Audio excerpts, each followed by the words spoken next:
Universidad de EXI. Esta práctica que vamos a hacer el día de hoy corresponde a la asignatura de Química Analítica y se trata de una práctica de cromatografía en capa fina. Mi nombre es Astrid Namso y soy la profesora que va a estar acompañándolos a lo largo de toda la práctica. Los reactivos que vamos a utilizar para el desarrollo de la misma son los siguientes. Primero vamos a utilizar 3 soluciones de nitratos de diferentes iones. Tenemos nitrato de bario, nitrato de plomo y nitrato de plata. Todas estas soluciones están preparadas al 1 molar. Estas son las soluciones que vamos a utilizar para la separación de los iones a través de la cromatografía. La cromatografía la vamos a llevar a cabo en placas, que son placas de vidrio, pero pues que han sido adaptadas para la cromatografía. Vamos a hablar de ellas más adelante. En cuanto a los solventes o a la fase móvil que vamos a utilizar para lograr la separación, vamos a utilizar agua y etanol. Adicionalmente, para poder hacer el revelado de la cromatografía, para poder observar o para poder intentar detectar hacia dónde ha sido el avance de las muestras, vamos a utilizar cromato de potasio. Observarás que se encuentra recubierto, esto porque se trata de un reactivo altamente fotosensible, entonces que no puede durar preparado mucho tiempo antes, y cuando ya lo tenemos listo siempre debemos cubrirlo y protegerlo de la luz. Y adicionalmente vamos a hacer un decolorado al final de cada una de las muestras, y para eso vamos a utilizar amoníaco. Debes tener presente que el amoníaco es un reactivo peligroso. Si bien este no está muy concentrado, vamos a utilizarlo de una forma tal que debes tener muchísima precaución siempre en el laboratorio. Y para poder cargar nuestras muestras y para poder realizar el montaje de cromatografía fina, vamos a utilizar vasos de precipitados para poder ubicar aquí las placas, y adicionalmente vamos a utilizar capilares. Entonces los capilares son tubos de vidrio muy delgados que nos van a permitir transferir pequeñas cantidades de muestra desde las soluciones hacia las placas, gracias a la capilaridad, que como sabrás es una propiedad que se debe a la relación entre la cohesión y la adhesión de los líquidos y el material de vidrio que estamos utilizando. Entonces, una vez hemos visto ya todos los materiales y reactivos que vamos a utilizar, estamos listos para dar inicio a la práctica. Bueno chicos, entonces para el desarrollo de la práctica invitamos al profesor Breiner Márquez, que nos va a ayudar a realizar todo el procedimiento. Entonces, lo primero que tenemos que observar es que contamos con 2 placas diferentes. Estas placas son especiales para cromatografía, son de un fabricante de reactivos químicos y de equipos bastante reconocido, y los vamos a utilizar porque pues ya han sido funcionalizadas y digamos que nos garantizan que la fase estacionaria es la correcta para poder trabajar. ¿Listo? Lo primero que vamos a hacer es que vamos a marcar la línea de avance del solvente, la línea máxima. Entonces, en la parte inferior de la placa ustedes van a encontrar que ya aparece una línea. Esa línea va a ser nuestra referencia porque el solvente inicialmente no puede pasar de esa distancia. Vamos a marcar en la parte superior una línea que sea el tope máximo de solvente para poder estar atentos y que nunca se nos vaya a pasar desde ahí el solvente que va a ser nuestra fase móvil, ¿no? Entonces vamos a tener una marcación a 1 centímetro del borde o del final de la placa. Bueno, eso lo vamos a hacer con ambas placas, por supuesto. Entonces recuerden que la cromatografía se basa en la separación de una mezcla compleja, y eso solo se da gracias a las diferencias en las interacciones que tenemos entre cada uno de los analitos, la fase estacionaria y la fase móvil. Entonces, nosotros les vamos a pasar más tarde la referencia de las placas para que ustedes puedan verificar de qué se trata la fase estacionaria que vamos a estar utilizando, y como fase móvil vamos a probar 2 solventes distintos. Entonces, a la derecha van a encontrar el etanol, entonces esa va a ser nuestra fase móvil en ese caso, y a la izquierda van a encontrar agua. Ya una vez tenemos marcada la línea máxima de avance del solvente, vamos a pasar a adicionar las muestras. Entonces recuerden que la cromatografía busca separar, ¿no? Para poder identificar necesitamos valernos de otras herramientas. Entonces, ¿qué es lo que vamos a hacer aquí? Primero vamos a pasar los iones de forma independiente. Recuerden que son nitratos D. Entonces primero vamos a pasar el bario, luego va a pasar el plomo y luego va a pasar la plata. Y finalmente vamos a pasar una mezcla de las 3 soluciones, de los 3 nitratos, para observar la separación de esa mezcla. Entonces cada uno de los primeros va a ser como nuestros estándares, ¿listo? Para poder hacer la separación. Bueno chicos, entonces lo primero que vamos a hacer es cargar los 3 nitratos, como lo dijimos, que son nuestros estándares. Para eso vamos a utilizar los capilares. Entonces, los capilares, como ya lo habíamos visto, son tubos muy pequeños que me van a permitir tomar una cantidad de muestra muy baja. El objetivo es poder cargar una muy pequeña cantidad de la muestra, y aquí necesitamos tener un pulso no de ingenieros, sino un pulso pues casi que de pintores. Entonces es necesario que carguemos una pequeña muestra, una gotica. Entonces simplemente vamos a utilizar la punta del capilar. Entre más pequeña sea la muestra, pues digamos que vamos a garantizar que se mueva por el carril sin, digamos, combinarse o sin contaminar la siguiente. Entonces la segunda que vamos a poner es la de plomo. Recuerden que la primera era la de bario. De nuevo, una muy pequeña cantidad. Por supuesto no podemos contaminar los capilares utilizando los de a una muestra a la siguiente, entonces cada uno debe tener su propio capilar. Y finalmente vamos a poner la solución de nitrato de plata para poder observar el ion plata. Entonces de nuevo vamos a separarnos de la anterior gota para que no se nos vayan a contaminar entre ellas.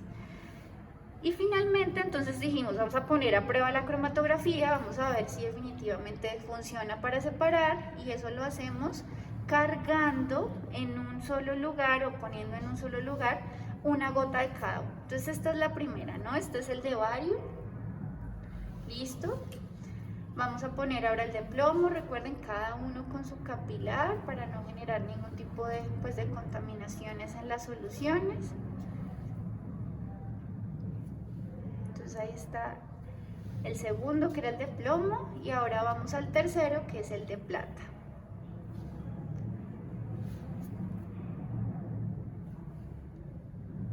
Listo.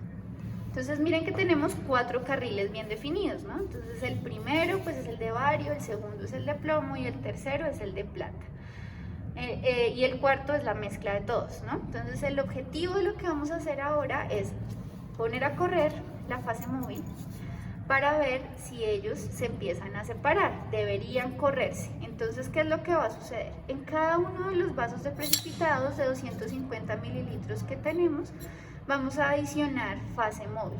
Si ustedes se dan cuenta, el profesor Breiner tiene que tener, digamos, mucho cuidado en no adicionar una cantidad de agua, en este caso, demasiado alta, como para que el agua per se toque las gotas, o sea, el volumen del líquido que está ahí.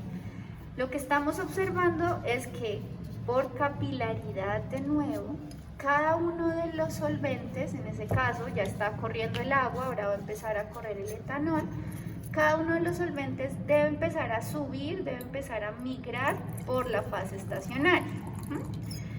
Esto lo que va a suceder, lo que va a hacer es lo siguiente. Entonces, al empezar a subir, va a ir arrastrando cada uno de los analitos que nosotros sembramos en la parte inferior de la placa.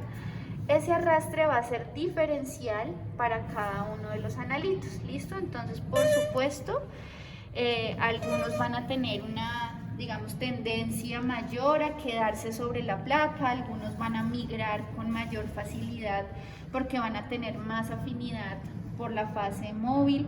Eso, como lo hemos visto en la clase, es lo que hace la separación de la mezcla. Eso es lo que va a generar que realmente la prueba cromatográfica funcione. Entonces lo que tenemos que hacer ahora es esperar a que el frente de solvente o el frente de la fase móvil continúe su camino hacia arriba, y precisamente por eso marcamos esas líneas horizontales en la parte superior. ¿Por qué? Porque nosotros necesitamos que toda la separación se dé dentro de cada una de las placas. Entonces, cuando el frente de solvente haya alcanzado esa línea horizontal, Ese será el momento en el que sacaremos las placas para hacer nuestro revelado y luego el decolorado. Entonces por ahora solo resta esperar a que el frente del solvente vaya subiendo por capilaridad.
Bueno chicos, ya esperamos, como se dan cuenta el frente de solvente en el etanol avanzó mucho más que en el agua, entonces para poder eliminar el resto de la fase móvil que pues digamos haya quedado por ahí, vamos a llevarlos a un horno a 105 grados Celsius. Observen por favor las diferencias en cada una de las muestras. Recuerden, a su derecha van a encontrar el etanol, a su izquierda van a encontrar el agua. Si ustedes se dan cuenta, hubo un poco como de disolución también de la fase estacionaria, de la sílica en el agua.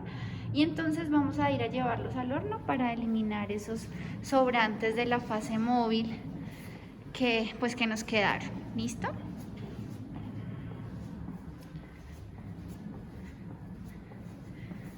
Vamos a llevarlos al horno.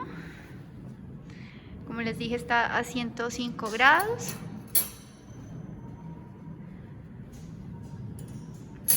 Y posteriormente pues vamos a hacer el revelado y el decolorado. Bueno chicos, entonces después de 5 minutos en el horno a 105 grados ya ustedes pueden ver que las placas se ven muchísimo más secas. Entonces lo que hemos hecho es eliminar ese exceso de fase móvil que estaba en cada una de ellas. El objetivo es que ahorita al momento de hacer el revelado y luego el decolorado, pues digamos que podamos observar mucho mejor el avance que tuvo cada uno de los carriles, el desplazamiento que tuvo cada una de las manchas. Primero que vamos a hacer entonces es hacer un revelado con cromato de potasio y vamos a observar los diferentes colores que van a ir apareciendo de acuerdo con cada una de los iones presentes en las soluciones de nitrato de plata. Y recuerden que en la coloración la vamos a hacer, el revelado lo vamos a hacer con cromato de potasio, ¿listo? Que lo tenemos protegido de la luz, ¿listo? Entonces recuerden, aquí es donde vamos a hacer el revelado.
Bueno, entonces ya después de haber hecho el revelado con el cromato de potasio, podemos observar los diferentes tonos que van apareciendo en cada uno de los carriles que teníamos con las muestras. Entonces, por favor, observen que el primer carril corresponde al ion de bario, que estaban en la solución de nitrato de bario. Realmente se alcanza a apreciar un color un poco blanquecino que van a encontrar en el primero de los carriles. Luego viene la solución de nitrato de plomo, entonces ahí vamos a identificar el ion plomo y ahí entonces observan un color amarillo muy encendido. Luego tenemos la solución de nitrato de plata, donde apareció un color café, y en la mezcla donde estaban todos los iones, pues por supuesto observamos diferentes tonalidades, ¿no? Entonces en algunos puntos observan de pronto algunos detalles blancos, algunas manchas blancas. Predomina por supuesto el café y el amarillo. Lo que vamos a hacer ahora es, a pesar de que esto es una identificación, realmente no estamos haciendo una cuantificación, si queremos ver qué tan eficiente fue el proceso de separación y cómo fue el avance de cada uno de ellos. Entonces, para esto lo primero que vamos a hacer es tomar una medida de cuánto fue el desplazamiento que logró cada una de las muestras. ¿Cómo se toma ese desplazamiento? Entonces, desde el punto en donde se inició cada una de las gotas, terminando hasta donde llegó. Entonces el primero, pues que era el bario, se desplazó realmente muy poco, debemos observar que solamente 2 milímetros, por lo menos cuando utilizamos el agua como solvente. Bueno, entonces continuando con las mediciones, decíamos que en el primero de las muestras, que era el bario, habíamos logrado un corrimiento de 4 milímetros. Para medir esto lo que hacemos es, desde la línea que había en cada una de las placas, vamos a medir cuál fue el avance. Entonces, desde la línea en donde ubicamos el centro de cada una de las gotas, desde ahí se hace la medición. Entonces, en la segunda obtuvimos 1,1 centímetros, por ejemplo. Al final, por supuesto, vamos a entregarles los datos completos de la práctica. Y adicionalmente, pues vamos a tener en cuenta cuánto le hizo falta para llegar hasta el frente del solvente. ¿Qué es el frente del solvente? Entonces el frente del solvente es el punto máximo al cual pudo subir el solvente, que en este caso era el agua o la fase móvil, como también la llamamos por supuesto en cromatografía.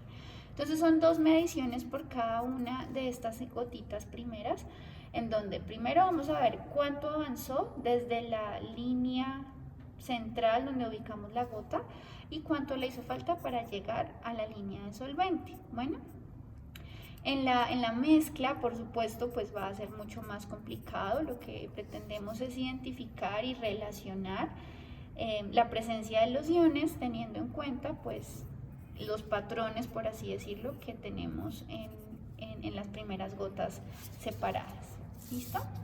Vamos a entonces ahora a repetir exactamente el mismo procedimiento con la placa que utilizó el etanol como fase móvil, en donde pues observamos un comportamiento mucho más, digamos que uniforme en el desplazamiento de las gotas, y no solo viéndolo, digamos, en el sentido del eje del solvente, sino adicionalmente, si ustedes observan en la placa que utilizó el agua como solvente, vamos a ver que las gotas intentaron como esparcirse mucho más, ¿no? No solamente hacia arriba, sino hacia los lados. Esto, por supuesto, dificulta la separación y es algo que nosotros llamamos una falta de resolución de una prueba, porque si se me empiezan a confundir entre unos y otros los carriles, por ejemplo, pues por supuesto eso va a dificultar muchísimo más el análisis de las muestras. Entonces recuerden que el objetivo de la cromatografía es lograr una separación de una muestra, así que en esta técnica pues por supuesto va a ser muchísimo más importante que en cualquier otra. Esto simplemente es, digamos, como un abrebocas a lo que sería el diseño de una técnica cromatográfica. Esto implica mucho trabajo de laboratorio, mucho conocimiento de la naturaleza química, de las sustancias que vamos a utilizar y de la relación que existe entre cada analito, la fase estacionaria y la fase móvil. Estos datos, por supuesto, se los vamos a entregar, pues digamos, un poco ya más tabulados, para que podamos ver adicionalmente cómo realizar los cálculos correspondientes y pues verificar si la separación se dio de forma correcta.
Bueno chicos, entonces como observaron el proceso de decoloración lo hicimos en cabina de extracción, esto debido a que se trataba de vapores de amoníaco, los cuales son realmente tóxicos, no solamente porque tienen un olor fuerte, sino pues porque recuerden que son cancerígenos y que son peligrosos para nuestra salud. Entonces siempre que trabajen con amoníaco, sobre todo si pues estamos calentando para producir vapores, el trabajo se debe realizar dentro de la cabina de extracción con el vidrio abajo como lo trabajamos para siempre protegerse, proteger sus manos, entonces los guantes deben estar bien puestos, la bata debe cubrir por completo la piel, no tener heridas abiertas y pues por nada del mundo ir a levantar por completo el vidrio, por nada del mundo introducir su cabeza, nada de eso, nada dentro del espacio de trabajo.